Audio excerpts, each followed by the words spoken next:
Ibrahim, paix sur lui, rendait visite à Hajar et à Ismaël de temps à autre, et il est rapporté qu'il venait 1 ou 2 fois par an.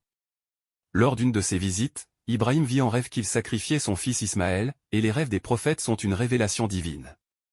Le père marcha avec son fils, et avec douceur il lui confia ce qu'il avait vu, nous enseignant la sincérité avec les enfants, même dans les épreuves les plus difficiles. Allah dit, nous lui annonçâmes la bonne nouvelle d'un garçon doux. Puis, lorsqu'il fut en âge de l'accompagner, il dit, ô mon fils, je me vois en rêve en train de t'immoler, vois donc ce que tu en penses. Il répondit, ô mon père, fais ce qui t'est ordonné, tu me trouveras, si Allah le veut, parmi les patients. Ismaël dit, ô mon père, fais ce qui t'est ordonné, tu me trouveras, si Allah le veut, parmi les patients. Dans cette parole, si Allah le veut, se trouve un profond attachement à la volonté divine en toutes choses. Il est rapporté que Ibrahim emmena Ismaël vers la région de Mina. Le diable tenta de le détourner en lui insufflant, vas-tu vraiment sacrifier ton fils? Mais Ibrahim le repoussa. Il tenta aussi Ismaël et Hajar, mais tous restèrent fermes. C'est de là que vient le rite de la lapidation des stèles. Lorsque la famille se soumit totalement à l'ordre d'Allah, Ibrahim entreprit d'exécuter la vision. Il prit le couteau et s'apprêta à sacrifier son fils. On rapporte que lorsqu'il allongea Ismaël, leurs regards se croisèrent, les larmes du père témoignaient de sa miséricorde, et la fermeté du fils de sa foi. Ismaël dit, ô mon père, fais ce qui t'est ordonné, mets mon visage contre le sol pour ne pas être attendri, et accomplis rapidement l'ordre. Allah dit, puis, quand tous deux se furent soumis et qu'il l'eut couché sur le front. Ibrahim passa le couteau sur son cou, mais celui-ci ne coupait pas. Car si le couteau coupe par nature, et le feu brûle par nature. Allah est capable de suspendre toute cause lorsqu'il le veut. Alors Allah l'appela, ô Ibrahim. Tu as accompli la vision. Et il le racheta par un immense sacrifice, et nous le rachetâmes par un sacrifice grandiose. Ainsi naquit le rite du sacrifice jusqu'au jour du jugement. La vie d'Ibrahim, paix sur lui, fut pleine d'épreuves, mais aussi de bonnes nouvelles. Parmi elles, la visite d'anges venus à lui et à Sarah, alors qu'ils se rendaient vers le peuple de l'eau.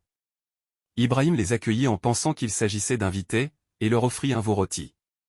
Mais lorsqu'il vit qu'il ne touchait pas à la nourriture, il ressentit de la crainte, car les anges ne mangent pas. Ils lui dirent de ne pas avoir peur, et lui annoncèrent la naissance d'un fils savant. Sarah, étonnée, reçut elle aussi la bonne nouvelle d'Isaac, puis de Jacob après lui.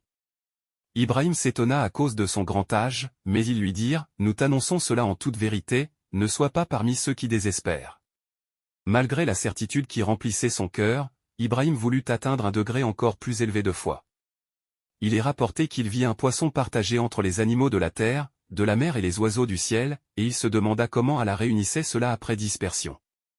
Il demanda alors, Seigneur, montre-moi comment tu ressuscites les morts. Allah dit, ne crois-tu pas? Il répondit, si, mais pour que mon cœur soit rassuré. Ce n'était pas un doute, mais une quête de tranquillité et de certitude plus profonde. Allah lui ordonna alors de prendre 4 oiseaux, de les couper, de répartir leurs morceaux sur les montagnes, puis de les appeler. Et ils vinrent vers lui en toute hâte, retrouvant vie sous ses yeux. Puis Ibrahim retourna en terre de Cham, tandis que Hajar resta avec Ismaël jusqu'à sa mort.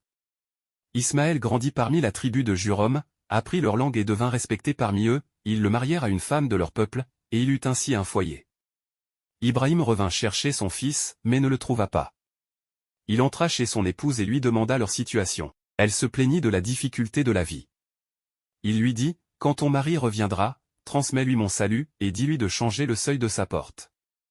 Quand Ismaël revint, il comprit que c'était son père, et divorça.